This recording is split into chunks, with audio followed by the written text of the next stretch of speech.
I came in the world crying and fussing. Nigga, we ain't have nothing. Every ghetto, I know the same. We tryna make a little change. Preacher man come around talking. I don't wanna hear it, keep walking. Don't be afraid to venture over the bridge. I'm Thoro, in every borough, my name be ringing. 1, 2, 3, let's go!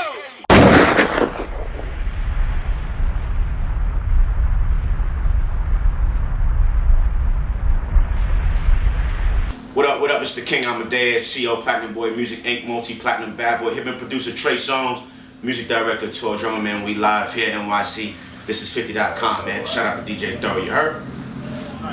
Yo, what's good? It's DJ Thoro, aka Thoro Zano, the bridge to the streets. Right now, you're watching the hottest in the streets, right here on This Is 50. Like always, I got another special guest. Introduce yourself. Amadeus, CEO Platinum Boy Music Inc., multi-platinum bad boy, hip-hop producer. Trey Songz, music director, tour drummer, educator, motivational speaker.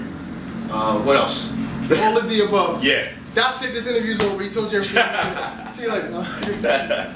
What up, man? Thanks for coming through, baby. Yo, thanks for having me, man. I appreciate it. It's been a long time. It's been a long time. You know what I'm saying? For all that may not be familiar with your work, who are some of the legendary people you produced for, and what song was with? Man, I like to keep it straight to the point.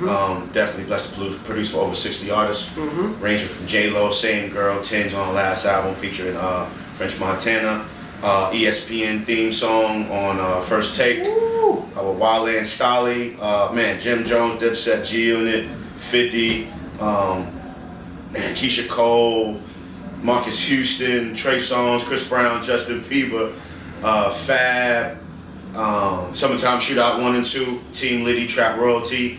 Shout out to Papoose and Remy remix out right now, Black Love. Nice. Did a joint on Mano and Uncle Murder's Yellow Tape, King Kong, Godzilla. Okay. Just working, man. Just I see working. it. You know, that's the producer man. side, and as I mentioned, Trey's music director and tour drummer, so I travel with him everywhere he goes, putting the shows together. So I've been with Trey in that position for the last 10 years. Just got a residency out in Vegas at the number one hip hop club in Vegas, Dre's nightclub. Actually, 50 has a residency there as well. We got the Music 101 college tour. So thus far we've done 20 colleges, NYU, Howard, William Patterson, you know, just educating and teaching people, you know, the music business and educating them. So I'm all over the place, man. We're moving and shaking. Congratulations on all your success and more continued success. Thank you, man. And congrats to you, man. Thank you. I'm trying to be like you, man, you know. I'm telling you, I don't know if you want to do that. I'm trying to keep up with you, Sleep is a minimum. Sleep is a minimum. Yeah, my motto is you sleep when you're dead. You know? I like it. That's my motto. Yes, sir. So with all the production you've done, and this may be hard to narrow it down, what's your biggest hit? What's the biggest record that you produced for?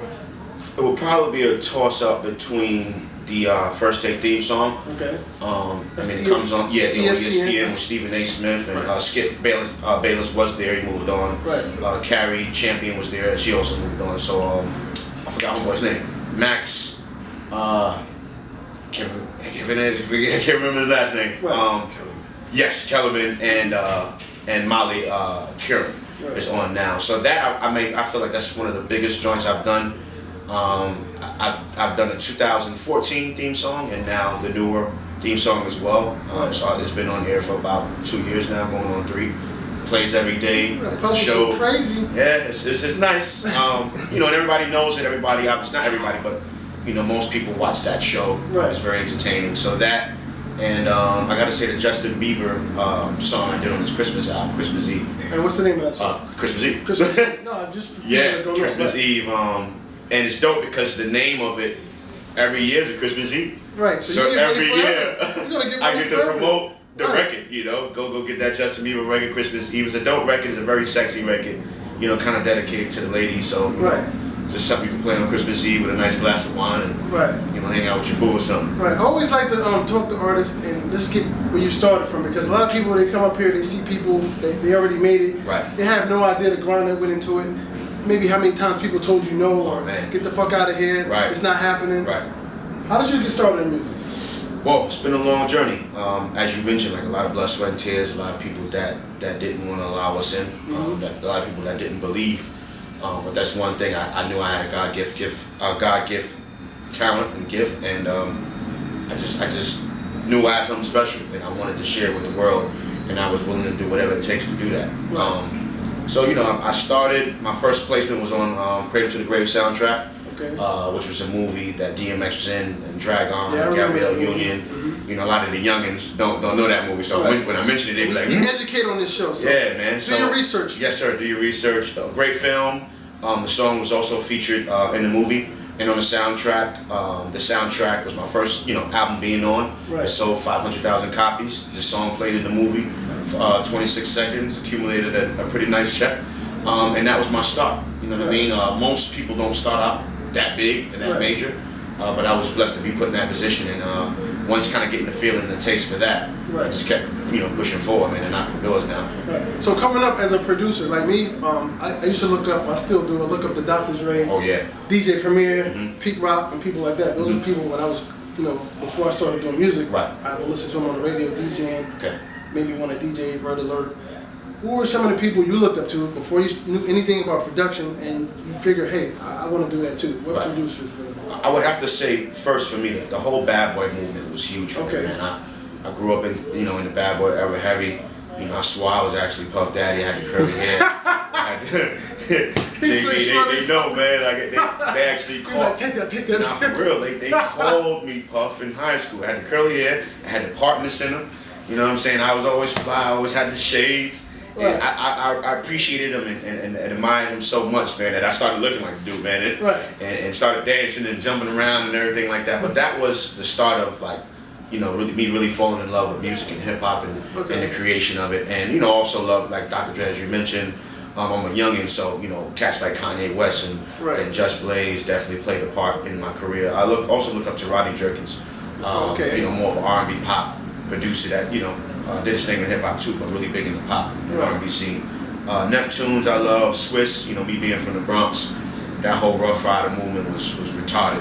You know what I'm saying? So definitely a lot of different influences. With me being a musician, you know, I look towards musicians as well. So I kind of infused, you know, the live scene with the production and music too.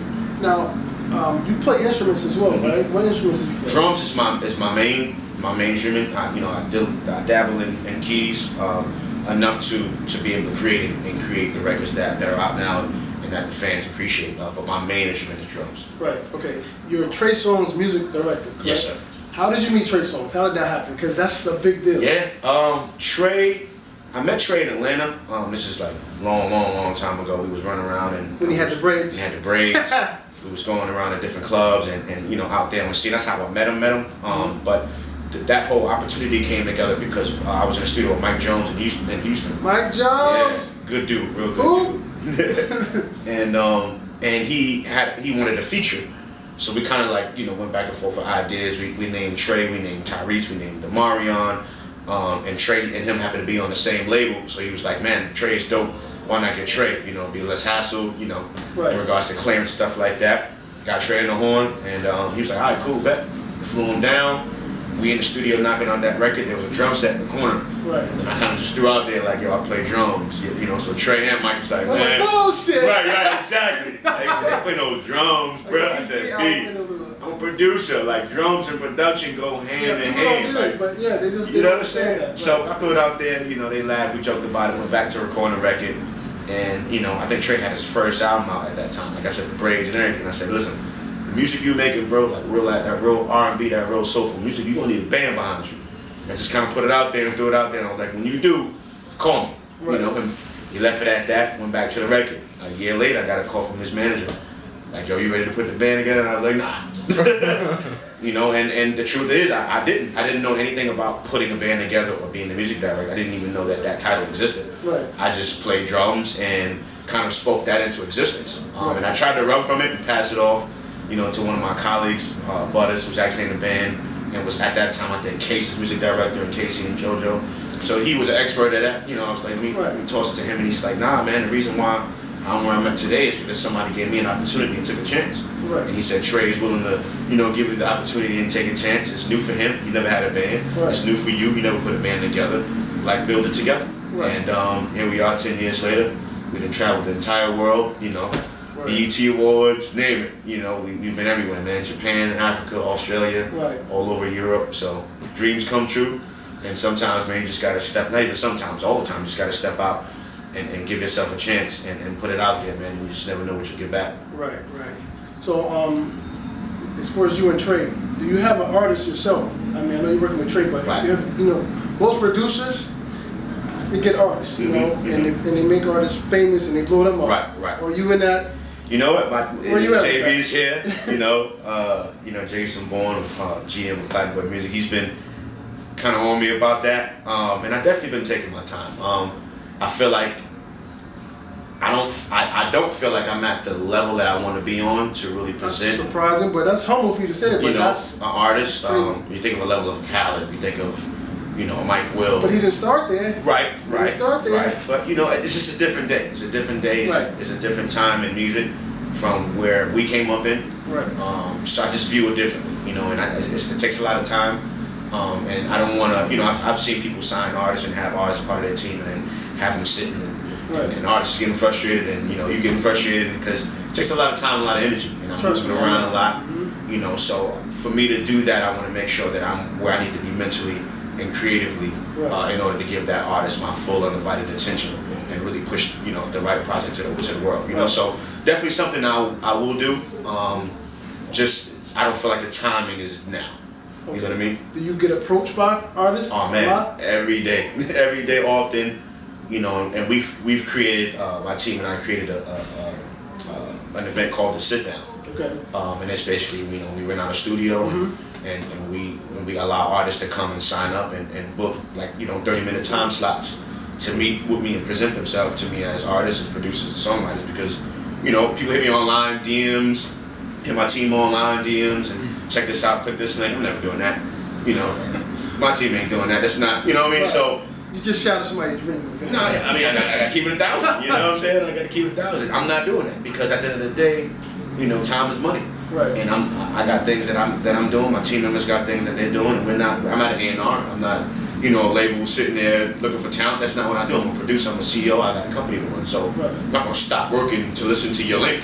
Right. But if you're willing to invest in yourself and say, you know what, I want your time out, for 30 minutes. You sign up for the sit down. You sit down. You got 30 minutes to do whatever you want to do. Right. You can play me 5 songs and be like, "What you think?" You can play me 1 song. "What you think?" But I'm gonna give you my undivided attention. We're gonna sit. We're gonna build. We're gonna drink. And we're gonna vibe